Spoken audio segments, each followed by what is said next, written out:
Thompson realized that whatever was going to happen would occur during the next few minutes, while the king was most exposed to the crowd and least protected by formal security barriers. The moment he had been preparing for had arrived, and Thompson faced the defining choice of his career. He began moving through the crowd toward the king, but his progress was impeded by the density of guests and the informal but effective barrier created by the Royal Protection Detail. Thompson knew that approaching the king directly would trigger immediate intervention from the security officers, potentially preventing him from delivering his warning and certainly resulting in his arrest. Thompson's solution was desperate but effective. He deliberately created a minor disturbance by appearing to trip and stumble, causing several guests to react with concern and creating the brief confusion he needed to move closer to the king. As security personnel moved to assess the situation, Thompson found himself within speaking distance of his sovereign. The king noticed Thompson's distress and, true to his character, moved toward him to offer assistance. It was exactly the kind of thoughtful gesture that had made King Charles beloved by his protection officers over the years, and it provided Thompson with the opportunity he needed. In the brief moment before security personnel could intervene, Thompson managed to speak directly to the king. His words were carefully chosen to convey maximum information in minimum time. "Your Majesty, I'm Detective Sergeant Thompson, Royal Protection. There's an immediate threat to your safety at this event. You need to leave now." The king's reaction was instantaneous and telling. Instead of dismissing Thompson's warning or showing confusion, King Charles immediately understood the gravity of the situation. Years of living under constant security protection had given him an intuitive sense for genuine threats, and something in Thompson's manner and words convinced him that the warning was credible. But before the king could respond or take action, security personnel had surrounded Thompson and were beginning to escort him away from the royal presence. Thompson could see recognition in some of their faces, and he knew that his unauthorized attendance at the event had been discovered. As he was being led away, Thompson managed to press the folder containing his investigation documentation into the hands of Detective Inspector Williams, one of the king's regular protection officers whom Thompson knew and trusted. Williams took the folder automatically, not yet understanding its significance but recognizing the urgency in Thompson's actions. The next few minutes were chaos. Thompson was quickly moved to a secure area where he was questioned about his presence at the event and his unauthorized approach to the king. Meanwhile, Williams was examining the contents of Thompson's folder and beginning to understand the implications of what he was reading.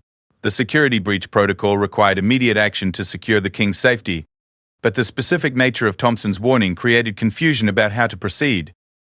Thompson's reputation and his detailed documentation couldn't be dismissed easily, but his unauthorized actions and apparent mental instability raised questions about the credibility of his claims. The decision was made to quietly increase security around the king while conducting a rapid assessment of Thompson's allegations.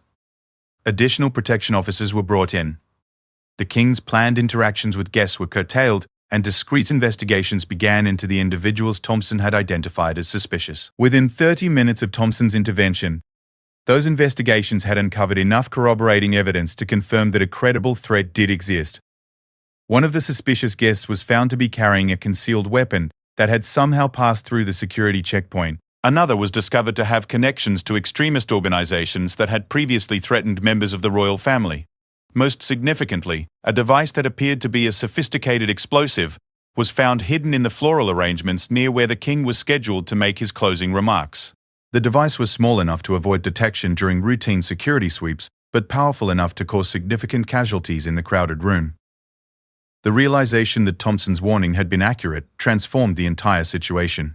What had initially appeared to be the delusional actions of a mentally unstable police officer were now understood to be the desperate efforts of a dedicated protector who had risked everything to save his king's life. The king was immediately evacuated from the venue through secure protocols, while bomb disposal experts began the delicate process of neutralizing the explosive device. The other guests were gradually evacuated as well, though most never learnt the true reason for the event's abrupt conclusion.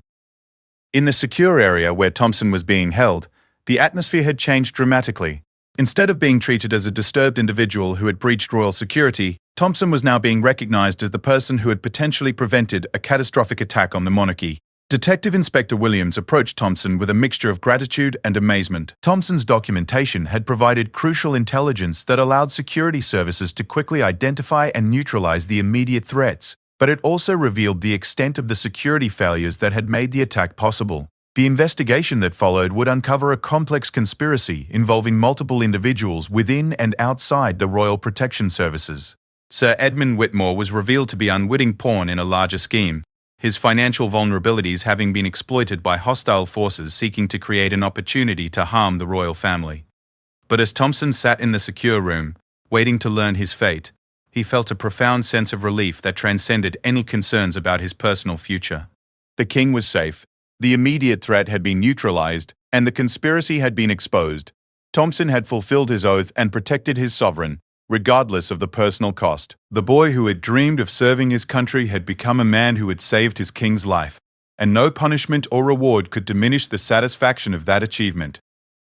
Thompson had chosen truth over rank, duty over safety, and honor over personal security, and his choice had made all the difference. The full implications of the evening's events would take months to understand completely, but Thompson knew that he had been present at a moment when individual courage and integrity had triumphed over institutional failure and malicious conspiracy. It was a victory that would define the rest of his life, regardless of what that life might hold. The weeks following the charity gala brought a whirlwind of investigations, debriefings, and revelations that transformed Thompson from a suspended police officer into one of the most important witnesses in a case that would reshape British security services. The initial chaos of that December evening had given way to a methodical unraveling of a conspiracy that reached deeper into the establishment than anyone had initially imagined. Thompson found himself at the center of multiple investigations conducted by different agencies, each seeking to understand how such a serious threat to the monarchy had almost succeeded. MI5, the Metropolitan Police, and the Cabinet Office all conducted separate inquiries, and Thompson's detailed documentation became the foundation for a comprehensive review of royal protection procedures. The immediate aftermath was personally difficult for Thompson. While his actions had undoubtedly saved the king's life, the methods he had used to deliver his warning had violated numerous protocols and regulations. The official response to his conduct was complicated by the fact that following proper channels had failed, but his unauthorized actions had created precedents that could undermine future security operations. Thompson was initially placed under protective custody, while investigators determined the full extent of the conspiracy and identified all individuals involved. The anonymous threats he had received proved to be connected to a sophisticated intelligence operation that had been monitoring his investigation from its earliest stages. Several individuals within the Royal Protection Services were found to have been compromised through blackmail, bribery, or ideological persuasion. Chief Inspector Davies was among those arrested in connection with the conspiracy. The investigation revealed that Davies had not been a willing participant in the plot against the king, but had been manipulated through threats against his family and compromising information about his financial difficulties. His failure to act on Thompson's warnings had been motivated by fear rather than malice, but the consequences of his inaction had nearly been catastrophic. Detective Constable Mitchell, who had continued Thompson's investigation despite the risks, was commended for her courage and judgment. Her willingness to support Thompson's efforts had provided crucial corroboration for his findings, and had helped establish the credibility of his warnings. Mitchell's career flourished in the aftermath of the events, and she became one of the youngest officers ever promoted to detective inspector within the Royal Protection Services. The investigation into Sir Edmund Whitmore revealed a man who had been victimized by the same conspiracy that had targeted the king. His complex financial arrangements had been deliberately created by hostile intelligence services seeking to compromise his position and use his charity events as opportunities to attack the royal family. Whitmore had been unaware of how he was being manipulated, and his cooperation with investigators proved essential in understanding the full scope of the plot. The explosive device that had been planted at the charity gala was traced to a cell of domestic extremists who had been recruited and supplied by foreign intelligence services. The sophistication of the device and the coordination of the attack revealed a level of planning and resources that suggested state sponsorship, though the full extent of foreign involvement remained classified. Thompson's role in exposing and preventing the attack made him a hero within security circles, but it also made him a target for those who had been compromised by the investigation. The protective custody that had initially been a precautionary measure became a necessity as threats against Thompson and his family continued to emerge throughout the investigation. The personal cost of Thompson's actions became clear as the weeks passed. His marriage, already strained by the secrecy and stress of his investigation, suffered further damage from the media attention and security restrictions that followed the revelation of the plot. His children struggled with the sudden transformation of their quiet suburban life into a high-security existence that restricted their movements and isolated them from friends and normal activities. Thompson's wife, while proud of her husband's courage and integrity, found it difficult to cope with the realization of how close they had all come to losing him. The anonymous threats that had been directed at the family were revealed to have been serious and credible, and the knowledge that their safety had been in jeopardy created lasting trauma that would require years of therapy to address. The official recognition of Thompson's actions came in the form of awards and commendations that acknowledged his exceptional service to the Crown. King Charles personally honored Thompson with the George Medal, one of the highest civilian awards for gallantry, in a private ceremony that recognized both his courage and his sacrifice. During the ceremony, King Charles spoke privately with Thompson about the events of that December evening. The king expressed his profound gratitude for Thompson's willingness to risk everything to protect him, and acknowledged the personal cost that such dedication had required. The conversation between the two men remained private, but those who witnessed it described it as deeply moving and mutually respectful. Thompson's career in law enforcement effectively ended with the Charity Gala incident. While he was cleared of any wrongdoing and praised for his actions, the nature of his involvement in such a high-profile case made it impossible for him to return to normal police duties. The security risks associated with his continued visibility, combined with the psychological impact of the events, led to his medical retirement from the Metropolitan Police. The financial settlement that accompanied Thompson's retirement was generous, reflecting both his years of exemplary service and the extraordinary circumstances of his final assignment. The settlement also included provisions for his family's security and medical care, acknowledging the ongoing impact of their involvement in the case. Thompson's adjustment to civilian life was challenging. After 23 years of structured police service, the transition to retirement would have been difficult under any circumstances. The added complexity of media attention, security restrictions, and the psychological aftermath of his confrontation with the conspiracy made the adjustment even more problematic. But Thompson also found unexpected opportunities in his new circumstances. His experience and expertise made him a sought-after consultant for security firms and government agencies dealing with similar threats. His detailed understanding of royal protection procedures and his insight into the vulnerabilities that had been exploited by the conspiracy made him valuable to organizations seeking to prevent similar attacks.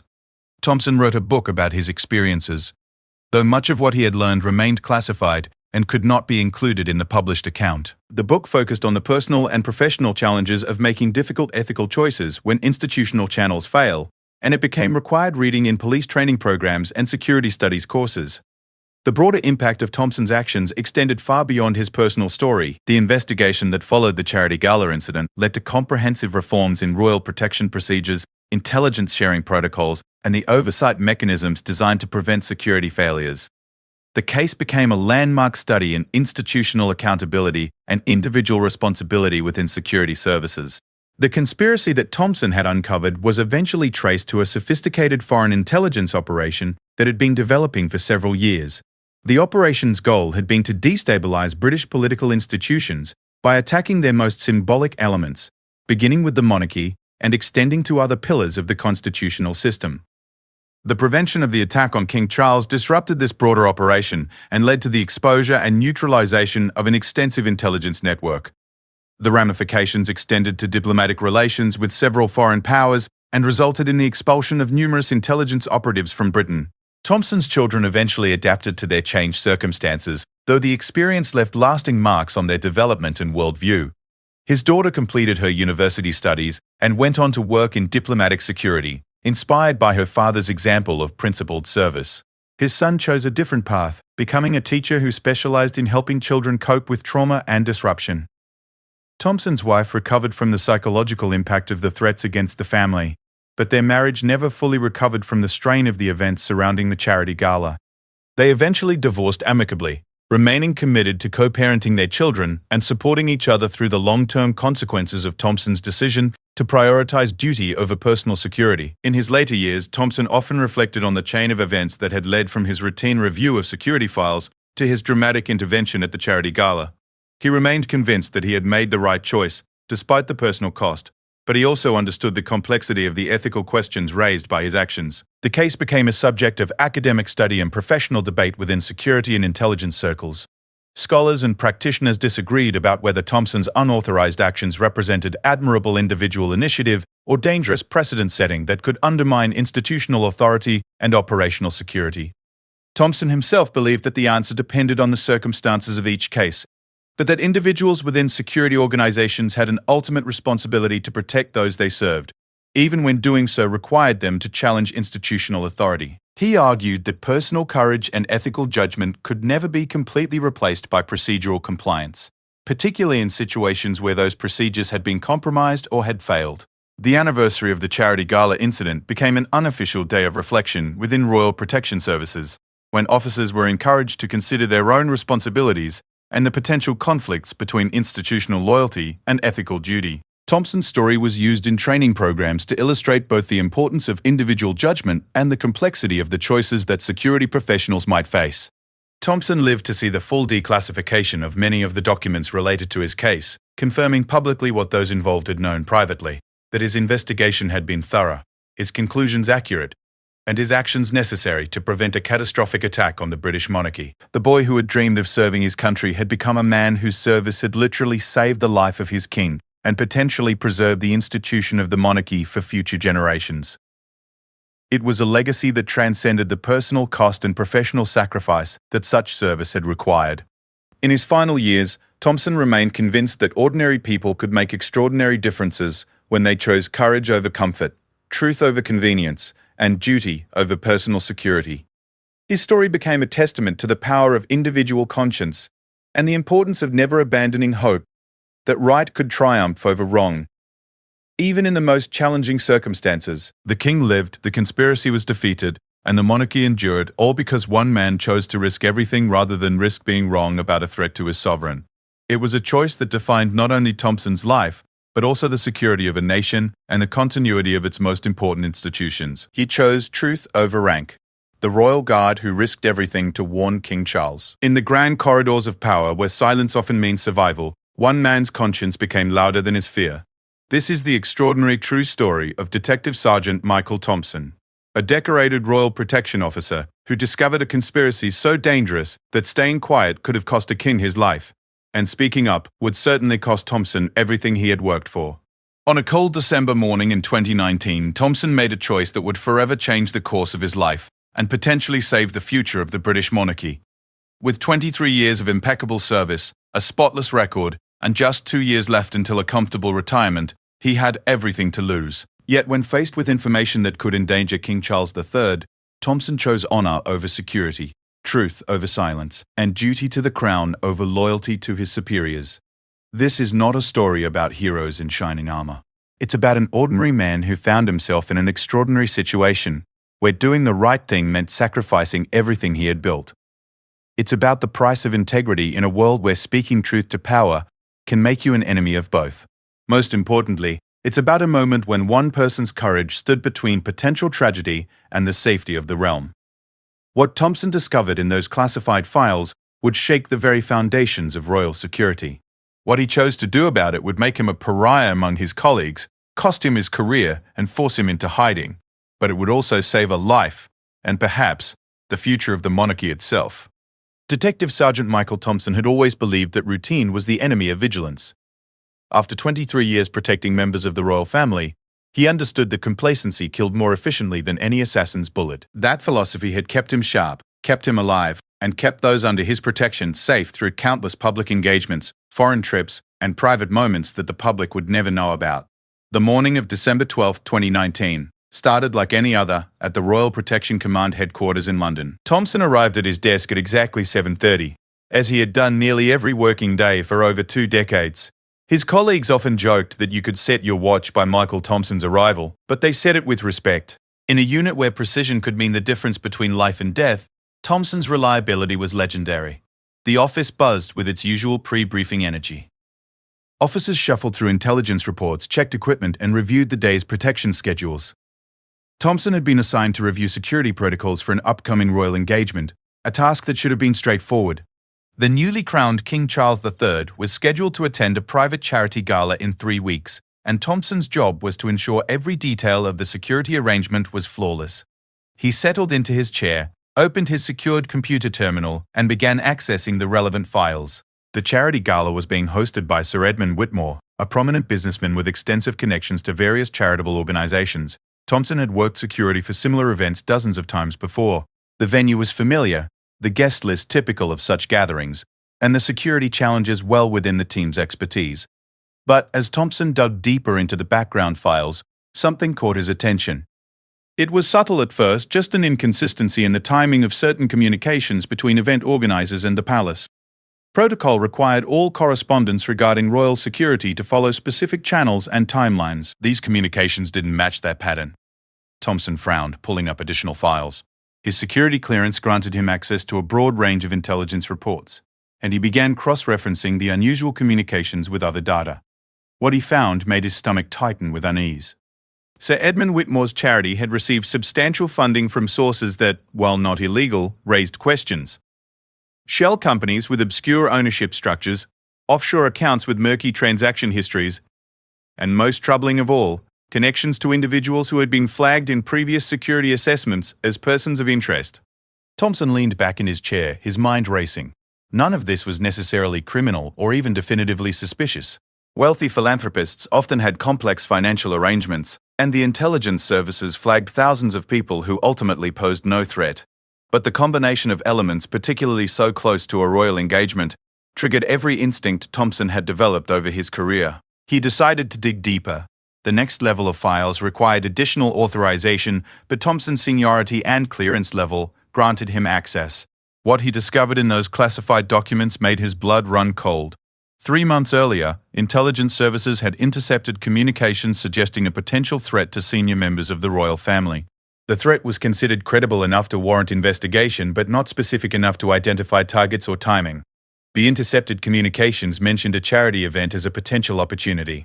They also referenced someone with the initials E.W. Thompson, stared at his screen, his hands trembling slightly as the implications sank in. Sir Edmund Whitmore, E.W. A charity event. And in 3 weeks, King Charles III would be in attendance. But here was the problem. When Thompson checked the current threat assessment files for the upcoming gala, there was no mention of this intelligence. The event was classified as low risk, with standard security protocols approved. Either the intelligence services had dismissed the earlier threat as unrelated, or somewhere in the chain of command, critical information had failed to reach the protection detail. Thompson spent the rest of the morning carefully reviewing every document he could access. The more he read, the more concerned he became. The pattern was subtle but unmistakable. Someone had either overlooked crucial intelligence or deliberately omitted it from the security briefings. By lunchtime, Thompson faced a dilemma that would define the rest of his life. The proper channels required him to report his concerns to his immediate supervisor, Chief Inspector Davies. Davies would then review the information and decide whether to escalate it further up the chain of command. But Thompson's investigation had revealed something troubling about those very channels. Chief Inspector Davies had been the primary recipient of the original intelligence reports. His signature appeared on several documents acknowledging receipt of the threat assessment. Yet Davies had also signed off on the current security protocol that made no mention of those threats. Either Davies had made a catastrophic oversight, or he had reasons for keeping the intelligence from the protection team. Thompson trusted Davies. They had worked together for 8 years, and Davies had always prioritized the safety of their protectees above all else. But trust didn't eliminate the possibility of error, and in this business, errors killed people. The afternoon brought no clarity, only additional complications. Thompson discovered that 2 other senior officers had also received copies of the original intelligence reports. Like Davies, they had made no apparent effort to connect those reports to the current security arrangements for the charity gala. The odds of 3 experienced officers independently overlooking such crucial intelligence were astronomical. Thompson found himself considering possibilities that made him sick. Had someone been compromised? Was there deliberate sabotage within the protection unit? Or was he seeing patterns that didn't exist, connecting dots that shouldn't be connected? As the day wore on, Thompson's investigation revealed one more disturbing detail. The charity gala's security arrangements had been fast-tracked through the approval process. Normally, an event hosting the king would require weeks of detailed planning and multiple levels of review. This event had been approved in just 5 days, with several standard security measures waived due to the low-risk assessment. Thompson stayed late that evening, long after his colleagues had gone home. The office was quiet except for the hum of computers and the distant sound of London traffic. He sat in the semi-darkness staring at his screen, trying to make sense of what he had discovered. The evidence was circumstantial but compelling. Intelligence suggesting a threat to the royal family. A charity event that matched the profile mentioned in the intercepted communications. A host whose background raised red flags. And a security approval process that had bypassed normal protocols. Any one of these elements might be explained away. Together, they painted a picture that Thompson couldn't ignore. He thought about his career, his reputation, his family. In 2 years, he would retire with full pension and the satisfaction of a job well done. His daughter was in her final year of university, and his son was preparing for his A-levels. His wife had supported him through decades of irregular hours, dangerous assignments, and the constant stress that came of protecting the most high-profile family in Britain. If Thompson was wrong about his suspicions, raising them would make him look paranoid and damage his standing within the unit. If he was right but handled the situation incorrectly, he could undermine an ongoing investigation or alert potential threats to the fact that they had been discovered. But if he was right and did nothing, King Charles III could be walking into a trap. Thompson closed his files and locked his computer. Tomorrow he would have to make a decision that would change everything. As he walked through the empty corridors of the headquarters building, past the portraits of former officers and the commendations for service to the crown, Thompson realized that his 23 years of experience had led him to this moment. Everything he had learned about duty, honor, and protecting the royal family would be tested by what he chose to do next. The weight of that knowledge settled on his shoulders like a lead blanket as he stepped out into the cold December night, knowing that his world was about to change forever. The drive home through London's streets gave Thompson time to think, but no clarity came with the distance from his office. If anything, the magnitude of his situation became clearer with each passing mile. He wasn't just a police officer who had stumbled upon suspicious activity. He was a royal protection officer who had potentially uncovered a plot against the King of England. The responsibility was enormous, and the consequences of being wrong were almost as severe as the consequences of being right. By the time Thompson pulled into his driveway in suburban Richmond, he had made his decision. Tomorrow, he would take his concerns to Chief Inspector Davies, despite his suspicions about the man's involvement. Protocol demanded it, and Thompson had spent his entire career following protocol. But he would also take precautions. He would document everything, make copies of the crucial files, and prepare for the possibility that his concerns would be dismissed or, worse, suppressed. Thompson's wife noticed his distraction during dinner, but she had learned over the years not to pry into his work. The nature of royal protection meant that officers carried secrets that could never be shared, even with their closest family members. She saw the worry lines around his eyes and the way his hands trembled slightly as he cut his food, and she knew that something significant was troubling him. That night, Thompson lay awake staring at the ceiling, running through scenarios and possibilities. He thought about the oath he had taken when he first joined the Metropolitan Police, and again when he was selected for royal protection duties. He had sworn to serve and protect, to uphold the law and defend the crown. Those weren't just words on a certificate, they were the foundation of everything he had built his life around. As dawn approached, Thompson realized that his choice had never really been in doubt. The moment he discovered the potential threat to King Charles, his course was set.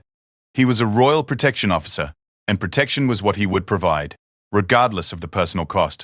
The next morning would bring consequences that Thompson couldn't fully imagine, but it would also bring the opportunity to honor the oath he had taken 23 years earlier. Sometimes Thompson reflected in the quiet hours before sunrise. Doing the right thing was the only choice a person could live with, even if it was a choice they might not survive.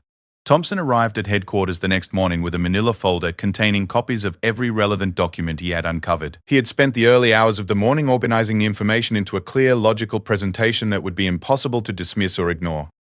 His hands were steady as he walked through the corridors, but his heart was pounding with the knowledge that the next few hours would determine not just his future, but potentially the safety of the king.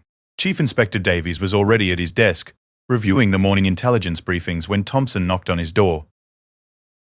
Davies looked up with the mild irritation of a busy man being interrupted, but his expression softened when he saw who it was.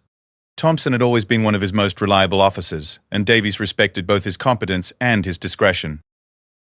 Thompson closed the door behind him and took a seat across from Davies' desk. The office was familiar, filled with commendations, photographs from various royal engagements, and the accumulated paperwork of a senior officer in one of Britain's most elite police units. Thompson had been in this office hundreds of times over the years, but never for a conversation like the one he was about to initiate. Davies noticed the folder in Thompson's hands and the unusual tension in his demeanor.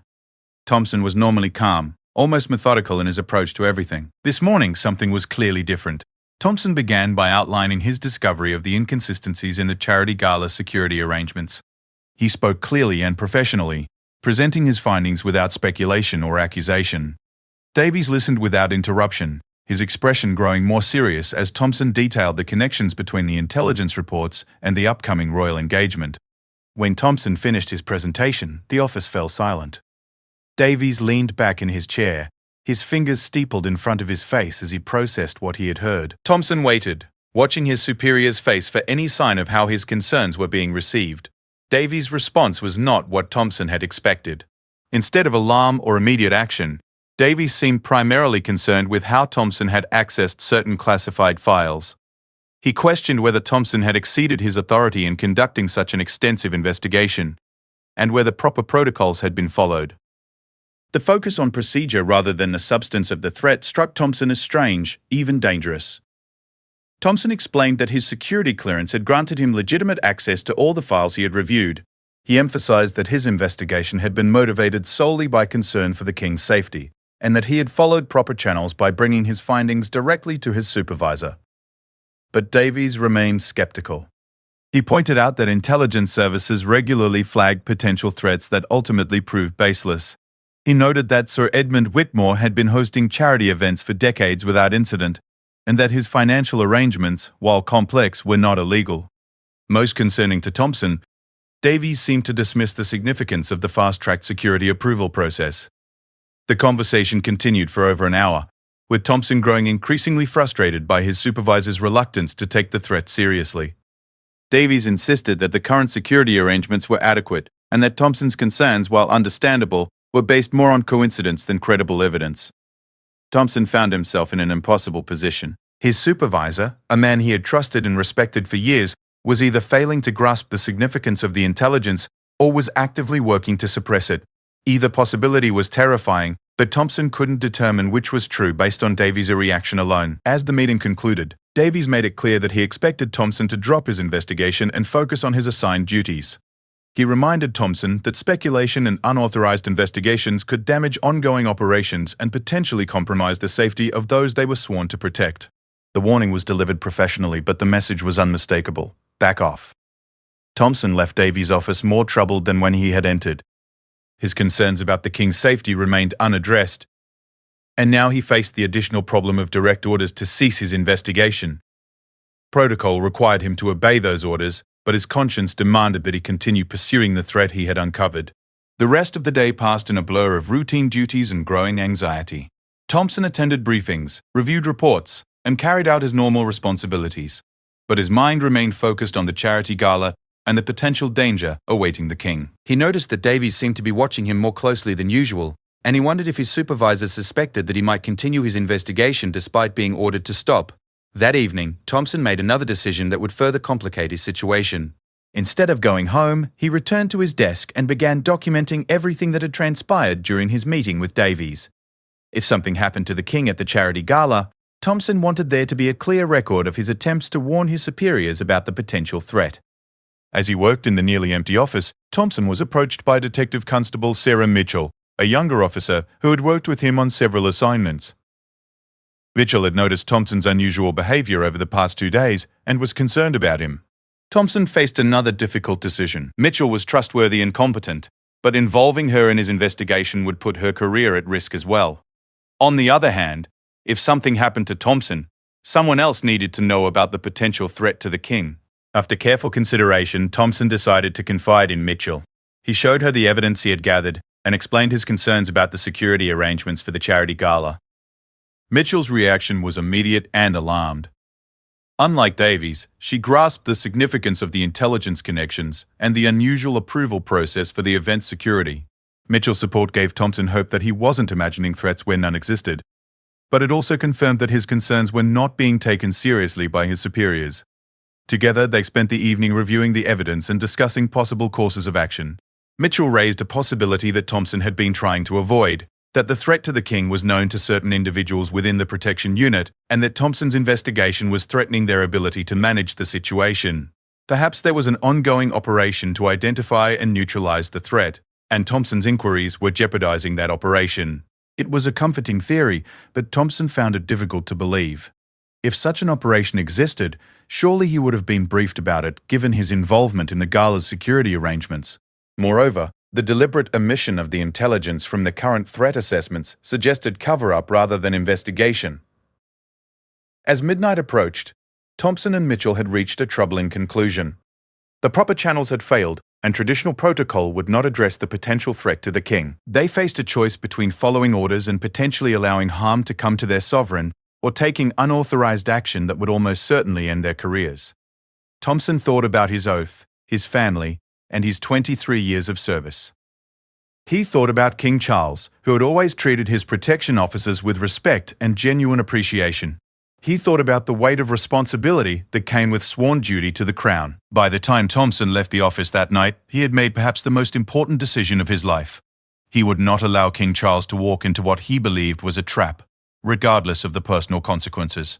If the proper channels wouldn't address the threat, Thompson would find other channels. The drive home gave Thompson time to plan his next moves. He couldn't go above Davies through normal police channels without concrete evidence of wrongdoing, which he didn't have.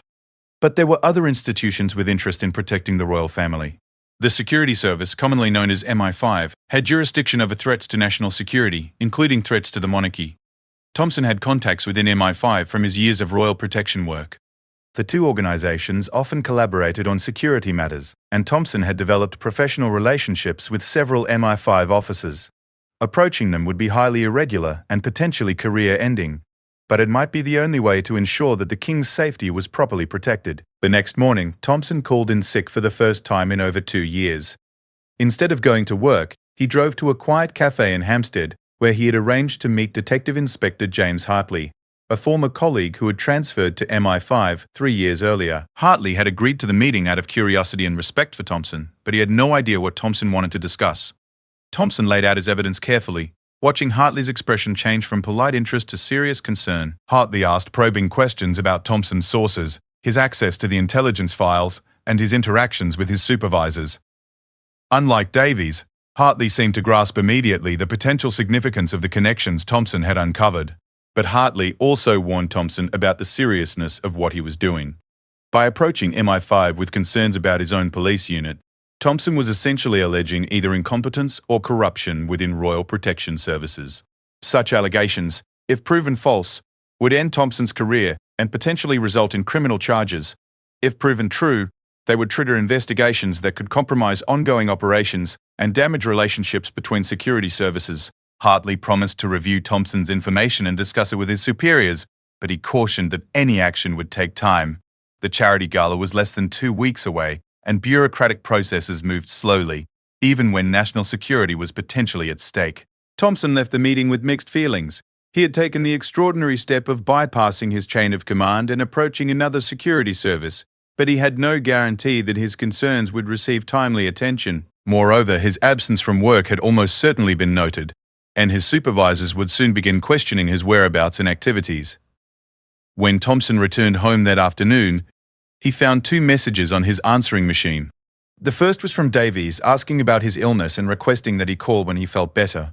The second was from an unfamiliar number, with a message that made Thompson's blood run cold. The caller identified himself only as a friend and suggested that Thompson's recent activities were being noticed by people who preferred that certain information remain undiscovered. The caller recommended that Thompson focus on his family's well-being and avoid pursuing matters that were beyond his understanding or authority. Thompson played the message 3 times, his hands shaking with a combination of fear and anger. The threat was subtle but unmistakable. Someone was watching him, someone knew about his investigation, and someone wanted him to stop. But the message also confirmed what Thompson had begun to suspect. His concerns about the charity gala were not unfounded. If powerful people were threatening him to keep quiet, it suggested that there was indeed something worth keeping quiet about. That evening, Thompson made copies of all his documentation and stored them in separate locations. He also wrote a detailed letter to his wife explaining his investigation and his concerns, to be opened only if something happened to him. The precautions felt melodramatic, but the anonymous phone call had made clear that his situation was more dangerous than he had initially realized. As Thompson prepared for bed, he knew that he had crossed a line from which there was no return. He had defied his supervisors, approached another security service, and received what amounted to a death threat. The quiet, orderly life he had built over 23 years of police service was crumbling around him. But King Charles was still scheduled to attend the charity gala, and Thompson remained convinced that his sovereign was walking into danger. Whatever the personal cost, Thompson was determined to prevent that from happening. The boy who had dreamed of serving his country had become a man willing to sacrifice everything for that service. The final phase of Thompson's journey was about to begin. and it would test everything he believed about duty, honor, and the price of doing what was right. Thompson's return to work the following Monday was met with a tension he could feel the moment he walked through the headquarters doors. Colleagues who normally greeted him with casual nods or brief conversations seemed to avoid eye contact. The usual morning banter was replaced by an uncomfortable silence that followed him to his desk. Chief Inspector Davies appeared at Thompson's workstation within minutes of his arrival, ostensibly checking on his health after his sick day. But Thompson could see the suspicion in his supervisor's eyes, the careful way Davies questioned him about how he was feeling and whether he needed any additional time off. The conversation was professional on the surface, but Thompson recognized it for what it was, an interrogation disguised as concern.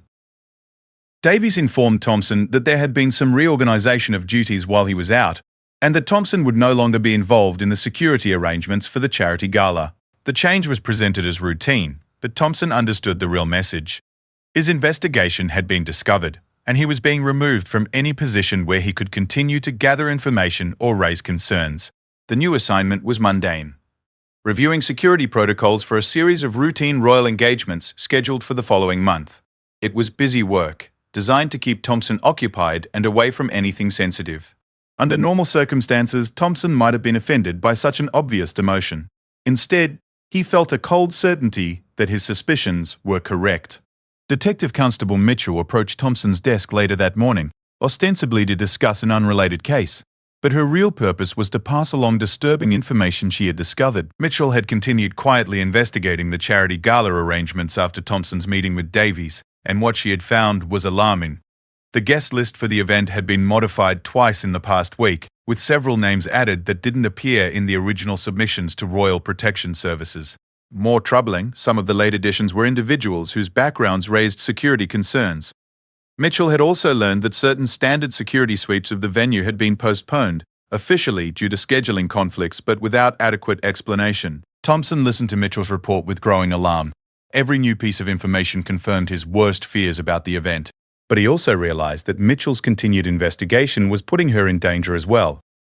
If Thompson's phone call threat was any indication, their activities were being monitored by people willing to use intimidation to maintain secrecy. That afternoon, Thompson received word that Detective Inspector Hartley from MI5 wanted to meet with him urgently. They arranged to meet at the same cafe where they had spoken earlier, but this time Hartley's demeanor was markedly different.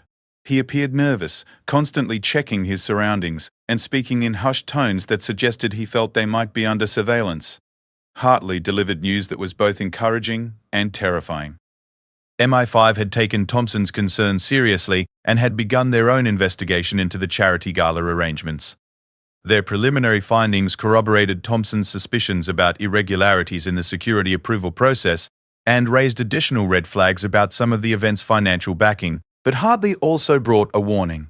MI5's investigation had revealed that Thompson's inquiries had been noted at very high levels within the police and security services. There were powerful people who wanted the charity gala to proceed as planned, and Thompson's efforts to expose potential problems were being viewed as dangerous interference. Hartley urged Thompson to be extremely careful, suggesting that his personal safety might be at risk if he continued his investigation. But he also revealed that MI5 was not in a position to take immediate action to cancel or postpone the royal engagement. The intelligence they had gathered was concerning but not conclusive, and the political implications of cancelling a high-profile charitable event based on circumstantial evidence were enormous. Thompson left the meeting feeling more isolated than ever. MI5 believed his concerns were legitimate but couldn't act on them decisively. His own police superiors were either compromised or dangerously naive, and the anonymous threat suggested that powerful forces were aligned against him. That evening, Thompson made a decision that would irrevocably change his life. If the official channels couldn't or wouldn't protect the king, Thompson would have to find a way to warn him directly. It was an unprecedented breach of protocol that would almost certainly end his career and potentially result in criminal charges. But Thompson could see no alternative. Thompson had met King Charles on numerous occasions during various protection assignments. The king had always been gracious and approachable, often taking time to speak personally with his protection officers and asking about their families and backgrounds. Thompson knew that the king valued honest communication and had little patience for bureaucratic obfuscation. The challenge was finding a way to communicate with the king without going through the normal channels, which Thompson now suspected were compromised. Royal protection officers had limited direct access to the king outside of official duties, and any unusual contact would be immediately noticed and reported. Thompson's solution was both simple and dangerous. He would attend the charity gala in an unofficial capacity and find a way to speak with the king privately during the event. It would require him to gain access to a high-security function without official authorization, approach the king without permission, and deliver a warning that would either save the sovereign's life or convince everyone that Thompson had suffered a complete mental breakdown. The plan required careful preparation. Thompson used his knowledge of royal protection procedures to identify vulnerabilities in the gala's security arrangements that would allow him to gain access. He obtained invitations through a complex chain of contacts and favors, ensuring that his presence at the event wouldn't immediately trigger security alerts. Most crucially, Thompson prepared a detailed written summary of his investigation and findings, which he could present to the king if he managed to arrange a private conversation. The document was carefully crafted to be clear and compelling while avoiding any accusations that couldn't be substantiated with evidence. As the date of the charity gala approached, Thompson's behavior at work became increasingly erratic. He was distracted during briefings, made unusual requests for information about royal protection procedures, and spent long periods away from his desk on unexplained errands. His colleagues began to whisper about his mental state, and Davies called him in for another meeting to discuss his performance. The meeting with Davies was more confrontational than their previous conversations. Davies directly questioned Thompson about his activities outside of work, his contacts with other security services, and his continued interest in the charity gala despite being reassigned. The questions were specific enough to suggest that Thompson's movements were being monitored more closely than he had realized. Davies concluded the meeting by placing Thompson on administrative leave, effective immediately. The action was presented as a precautionary measure to help Thompson address whatever personal issues were affecting his performance, but Thompson understood it for what it was, an attempt to prevent him from interfering with the charity gala. Thompson's removal from active duty actually simplified his plan in some ways. He no longer had to maintain the pretense of normal work routines or explain his absences to colleagues, but it also confirmed that his superiors were determined to prevent him from taking any action to address the potential threat to the king. On the evening before the charity gala, Thompson received another anonymous phone call. This time, the threat was more explicit. The caller warned that Thompson's family would suffer if he continued his misguided crusade, and suggested that Thompson should consider taking a long vacation while certain matters resolved themselves. The threat against his family was the final straw for Thompson. Until that moment, he had been willing to risk his own career and safety for what he believed was right. But the suggestion that his wife and children might be targeted pushed Thompson beyond anger into a cold, determined fury. Thompson spent that night making final preparations for what he knew might be his last official act as a royal protection officer. He wrote letters to his family explaining his actions and expressing his love for them. He organized his evidence and documentation so that others could continue his investigation if necessary, and he prepared himself mentally for the confrontation that awaited him at the charity gala. The morning of the event dawned grey and cold, matching Thompson's mood as he dressed in his finest civilian clothes and prepared to attend the most important social function of his life. He had no official role at the gala, no authority to be there, and no support from his organization. But he had 23 years of experience, an unshakable belief in his duty to the crown, and a determination to protect his king regardless of the personal cost. As Thompson made his way across London toward the venue, he reflected on the journey that had brought him to this moment. 3 weeks earlier, he had been a respected police officer with an unblemished record and a comfortable future ahead of him. Now he was essentially a rogue agent, operating outside all official channels and risking everything on his belief that the king was walking into danger. The irony was not lost on Thompson that he might be risking his life and career to save a man who would never know that he had been in danger. If Thompson succeeded in preventing an attack, there would be no public recognition, no medals, and no gratitude from those who preferred to pretend that such threats didn't exist. But as Thompson approached the glittering venue where Britain's elite were gathering to celebrate charity and royal patronage, he felt a sense of peace that had eluded him for weeks. He was finally taking direct action to address the threat he had uncovered, and regardless of the outcome, he would be able to live with himself. The next few hours would determine whether Michael Thompson was a hero who had saved his king, or a delusional police officer who had destroyed his life chasing shadows. But as he walked toward the entrance of the charity gala, Thompson knew that he was exactly where he needed to be, doing exactly what his oath had sworn him to do. The final test of his loyalty, courage, and judgment was about to begin, and Thompson was ready to face whatever consequences awaited him. The boy who had dreamed of serving his country had become a man willing to sacrifice everything for that service.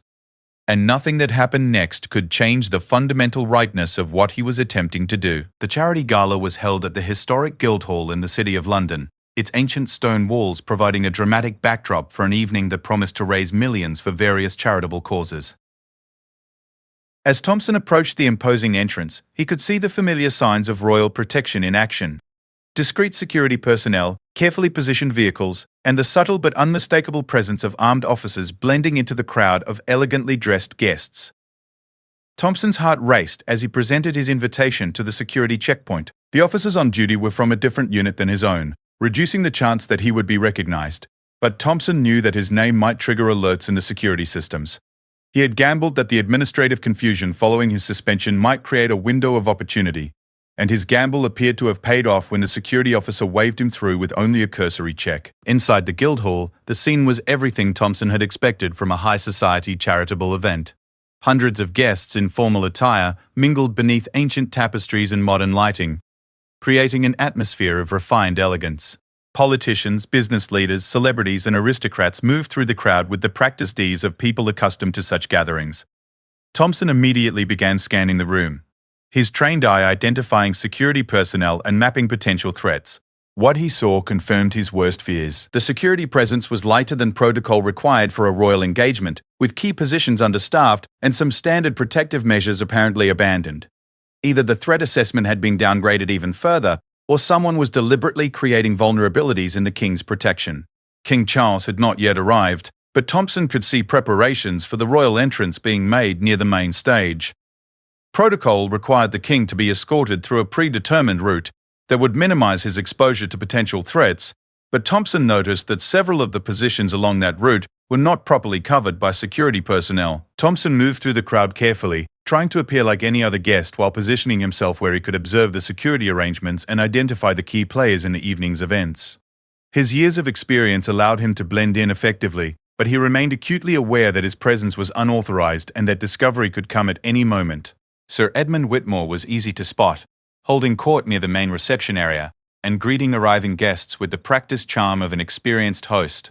Thompson observed him carefully, looking for any signs that might confirm or dispel his suspicions about the man's involvement in a potential threat to the king.